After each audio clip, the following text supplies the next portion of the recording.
Tem gente que funciona perfeitamente no mundo, né? Totalmente funcional. Mas que se a gente investiga um pouco mais por dentro, elas sentem que estão vivendo num modo automático. Porque a agenda está em dia, as metas estão sendo cumpridas, a vida aparentemente está sob controle. Só que ainda assim falta alguma coisa. Será que falta sucesso, que falta disciplina, que falta força? Nem sempre. Mas falta presença. É como se você tivesse vivendo a sua própria vida, mas sem estar completamente dentro dela. Sabe o que é mais estranho também nisso tudo, quando a gente está nesse período, né, nessa situação? Você até tenta mudar, mas acaba sempre voltando ali para as mesmas reações, para os mesmos padrões, para os mesmos limites internos. Parece que tem sempre uma parede, a gente quer mudar, mas está sempre batendo numa parede, ou está sempre batendo num teto que a gente não consegue ultrapassar. É como se tivesse algo em você que decide antes de você. E tem de fato, né? Porque a maioria das pessoas acha que está no controle da própria vida.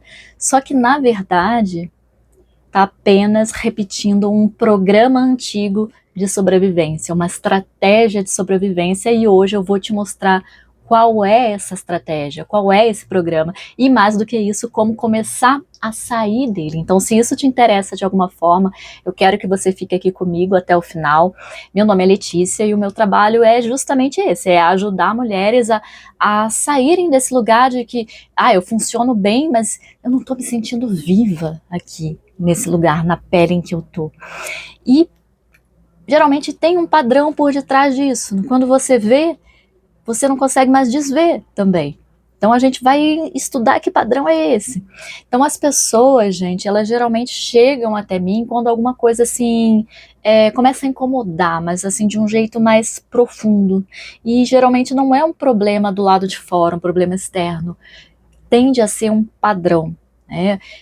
Tipo, Letícia, eu já fiz, né, ou eu faço terapia, já li, já entendi, estou sempre buscando, mas eu continuo reagindo do mesmo jeito, eu continuo me irritando com as mesmas coisas, eu continuo me cobrando além do limite, eu continuo me anulando mesmo sabendo que eu não deveria. E em algum momento vem uma percepção e cai essa fichinha de que o problema não é o que acontece com essa pessoa, é a forma como ela funciona, como ela lida com o que acontece com ela. E depois que a pessoa tem essa percepção, né, que cai essa ficha, é como se ela se tornasse espectadora ali da própria situação, né, do ciclo, da exaustão. E é exatamente aqui que o Eneagrama entra, que ele tem um papel fundamental. Porque o Eneagrama, gente, ele não é um testinho de personalidade da internet, ele é muito mais que isso, ele é um mapa, ele é um sistema. Vamos lá do início, né? A palavra, o Eneagrama, ela vem do grego Enea, 9, e grama, né? Os pontos, os traços. A gente tem um símbolo de 9 pontos. Dentro do círculo, né, a gente tem um círculo, e aí a gente tem o triângulo, e a gente tem uma forma que se chama êxade. E esse desenho, ele representa padrões, né? Padrões de funcionamento da mente, da emoção, da nossa percepção. E ele mostra pra gente, como é que eu vou colocar isso? Uma coisa que é difícil, mas que também ajuda muito a gente, porque liberta a gente, né, desse padrão, que a gente não reage à realidade como ela é. A gente reage à realidade da forma que a gente aprendeu a interpretar essa realidade. E muitas vezes essa interpretação é o que te mantém presa numa estratégia de funcionamento que de repente não tá mais cabendo em você. Você quer evoluir disso. E esse sistema, gente, ele não nasceu pronto, tá? Vamos lá, um pouquinho de história, né? No início do século XX, a gente tem o Gurdjieff, que foi um grande mestre greco-armênio, ele trouxe para o Ocidente esse símbolo do Eneagrama, mas não era ainda o Eneagrama das personalidades que a gente usa hoje, né? Era mais como um diagrama de processos. Só que para o Gurdjieff, o ser humano, ele vivia num estado de automatismo, de adormecimento, né? Reagindo à vida como alguém que até tá acordado, mas na verdade não tá, né? Tá como se fosse num sono psicológico. Então o Gurdjieff trazia isso. E daí, décadas depois, a gente pode falar do Oscar Ichazo, que foi um dos primeiros a relacionar esse símbolo do Enneagrama com os padrões da nossa mente. Mais tarde também teve o Cláudio Naranjo, que expandiu esse modelo. Depois veio o Dom Riso, Russ Hudson, enfim. O que é importante aqui para a gente entender? O Enneagrama, ele não é uma ciência fechada, né? Ele é uma síntese, um sistema, que se você souber usar com consciência, vira um espelho seu ali, que se você se olha ali refletida naquilo, gente, você não consegue mais desver, né? O que você viu tá visto, não dá mais para desver.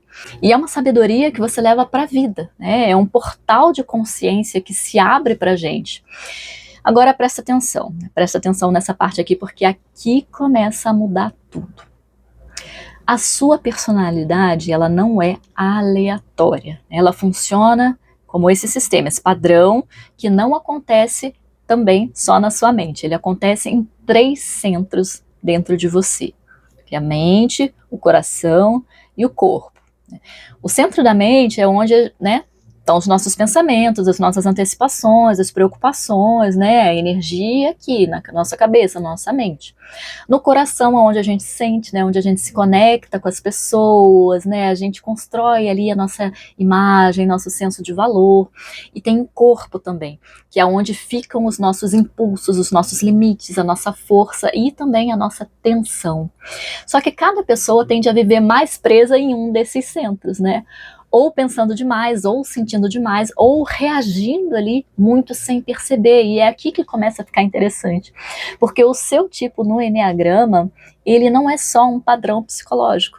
Ele é um jeito específico também que esses 3 centros se desorganizaram aí dentro de você. E uma outra coisa importante de trazer é que o Enneagrama, ele traz para a gente, né, dentro de todo esse mapeamento da estrutura da nossa personalidade, 3 elementos importantes aqui para a gente ter consciência deles, né? Em primeiro lugar, um mecanismo de defesa, que é como se fosse uma armadura que foi se formando em você para te proteger de alguma coisa. Quando você ali, né, aprendeu sem perceber qual versão sua era mais segura, né, de performar no mundo. Então, talvez ser perfeita, evitasse as críticas, talvez ser forte, né, evitasse rejeição, talvez agradar, garantisse amor, e isso ficou ali como um padrão, não como uma escolha consciente. Só que isso tem um preço, né? O que te protegeu num momento também vai te limitar no outro. Outro aspecto, né, que é outra coisa que o Enneagrama traz, é a noção da paixão. E a paixão é a emoção recorrente, não é paixão, né, de ai, tô apaixonada e tudo, é mais como um sofrimento da alma, é uma emoção fixada, sabe, o vício emocional que tá sempre ali, né, pairando, às vezes é uma ansiedade constante, uma irritação que tá sempre ali, uma sensação de falta, né, e que, de acordo com a visão do Enneagrama, é um clima emocional tão forte, pairando o tempo todo nessa personalidade, que aparece até antes do nosso pensamento, né? Ele vem até antes. E em terceiro lugar, que é importante da gente trazer, falando de pensamento, né? Então a gente tem a noção da fixação. A fixação é o cognitivo viciado, ali, a forma como a nossa mente organiza o mundo para sustentar isso tudo. Então são os pensamentos mais viciados, aquele padrão cognitivo fixado, sabe? Que está sempre constante ali naquela personalidade. Tipo, se eu não fizer, né, se eu não pegar para fazer, ninguém vai conseguir fazer direito. Ou se eu relaxar, se eu não me preocupar, alguma coisa vai dar errada. Enfim, cada personalidade tem o seu padrão cognitivo, que está sempre ali, e a gente faz todo esse mapeamento através do Enneagrama. E quando você percebe, né, que você se encontra ali no tipo de personalidade, você vê que você está vivendo dentro dessa lógica. E esses 3 elementos que eu falei agora, o mecanismo de defesa, a paixão e a fixação, eles não são separados, né? Eles meio que vão se alimentando, nutrindo um ao outro. E é isso que você chama de eu. Agora, gente, observa aonde você se encontra aqui, tá? Fica esperta que eu vou falar aqui um pouquinho de cada um dos eneatipos. Então vamos lá. Tipo 1. Tipo 1 é a pessoa que tenta fazer tudo certo, né? Tudo certinho, é mais metódica, né? Tá sempre corrigindo tudo o tempo todo, revisando. Por dentro tem uma tensão constante, como se o mundo tivesse sabe, sempre errado, e ela precisasse corrigir, e ela tivesse a resposta certa e a condução certa para todas as coisas. Tipo 2 é aquela que cuida de todo mundo, a prestativa, é aquela que esquece de si, aquela que ama sendo necessária, se fazendo útil, mas no fundo se pergunta: será que eu seria amada se eu não me esforçasse tanto? Tipo 3, né? Tipo 3 é a que funciona, aquela que entrega, aquela que performa, aquela que conquista. Né? Eu preciso ser alguém na vida, eu preciso crescer na vida. Né? O lema ali do tipo 3, só que essa pessoa, ela se confunde com o que ela faz, com o papel que ela desempenha, com a máscara, com o status. E quando ela para, ela não sabe quem ela é ali dentro. Tipo 4.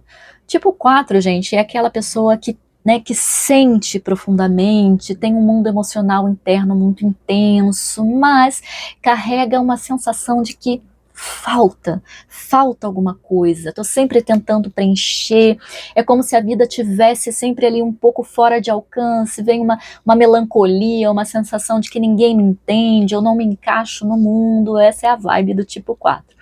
Tipo 5, gente, é aquela pessoa que observa, que entende, que se retira, né, que protege a sua energia, a sua privacidade, protege a sua atenção, economiza energia, economiza emoção, tá sempre no racional. Racional é segurança, né? 2 mais 2 sempre vão ser 4, isso é seguro. Essas coisas de emoção, eu não sei lidar com isso, isso me assusta. Porém, paga um grande preço desse isolamento. Tipo 6, gente, tipo 6 é a que tenta prever tudo. Tá sempre se preparando, analisando, antecipando, vivendo lá no futuro, tá sempre em estado de alerta, hipervigilante, mesmo quando tá tudo bem, tá sempre, né, e se alguma coisa der errado, então precisa aprender a entregar, a dar esse salto de fé. Tipo 7. Tipo 7 é aquela pessoa que geralmente é bem-humorada, é muito rápida, muito ágil, tá sempre correndo para o próximo plano, a próxima ideia, a próxima novidade, sabe? Prazer, o que brilha nos olhos, fugir da dor, foge da dor totalmente. Então tá sempre em movimento ali, como se parar, encarar ali uma rotina, um tédio, fosse assim, perigoso demais.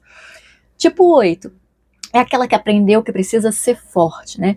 A mensagem que essa pessoa carrega é que se eu não for forte, se eu não fizer por mim, quem é que vai fazer? Eu preciso ser forte, senão o mundo vai me engolir, o mundo é dos fortes. Então tá sempre ali controlando, protegendo, avançando, porque em algum momento ali na vida dela, ser vulnerável, ter um choro, ter um medo, não era bem-vindo. Tipo 9, aquela pessoa que evita conflito, né? Até com ela mesma. Ela se adapta, se dilui, diz que tá tudo bem, quer ir nesse restaurante ou naquele, tanto faz, pode escolher, tá tudo bem, tô de boa. Então tem dificuldade de se posicionar e aos poucos essa pessoa ela vai esquecendo de existir, sabe? Ela se funde ali no mundo para não atrapalhar a agenda dos outros. Então, se você se viu em algum desses lugares, passei brevemente ali pelos 9 padrões, eu quero te dizer uma coisa agora. Né? Agora que talvez você tenha se identificado com algum, você não é o seu tipo. Como assim, né? Eu me identifiquei, agora eu tenho que me desidentificar? É justamente isso. Por quê? Por que eu tô falando isso? Porque o seu tipo de personalidade, ele é só a estratégia que você aprendeu para sobreviver. Só que viver dentro de uma estratégia por tempo demais faz você esquecer quem você é sem ela. E a gente é muito mais que uma personalidade, a gente tem uma essência, a gente tem um divino, um potencial pleno. E o Enneagrama traz isso pra gente, né? Não é um rótulo, é mais um espelho ali que permite que a gente se enxergue para entender como evoluir. Você começa a se pegar ali, no momento que você vai se mapeando, entendendo quais são os seus mecanismos, você começa a se pegar no flagra, sabe? Ali no seu dia a dia, você está conversando com alguém, aí de repente, opa, aquela questão ali, né, da minha personalidade. E isso traz, gente, isso traz liberdade. Porque de repente eu não preciso reagir sempre da mesma forma às situações. Eu acho, né, eu encontro, eu vejo, de repente, novas opções, novas escolhas. É o que o Gurdjieff chamava ali dessa autorrecordação, que é um instante em que você se volta para você mesma, para a sua verdade. um despertar, né? Um grande despertar. E esse despertar, ele não é uma coisa que, assim, sabe, que chega na sua vida, chegando, né? Revolucionando tudo. Geralmente é uma coisa mais silenciosa, mais sutil, né, mais suave. Primeiro você percebe uma coisa, depois outra. Quando você para de viver no automático, você percebe que você está no automático, e aí você começa opa, peraí, né, eu posso mudar isso. E começa ali, finalmente, a assumir a própria vida, a viver, de fato. Então, se você sente que você está ali, né, que está na sua hora de sair desse ciclo, de quebrar essa prisão, né, da personalidade e construir uma forma mais consciente de existir, eu posso caminhar com você. Segue o canal, ativa as notificações. Eu sempre deixo aqui embaixo um link para você registrar o seu interesse no meu acompanhamento individual. E talvez, gente, talvez esse seja o começo de você voltando para o lar, voltando para casa, para a sua essência. A mensagem de hoje é essa. Algumas de vocês me perguntaram o que é o Enneagrama, eu resolvi trazer esse vídeo. Então, deixo um beijo aqui para vocês e a gente se encontra na próxima conversa.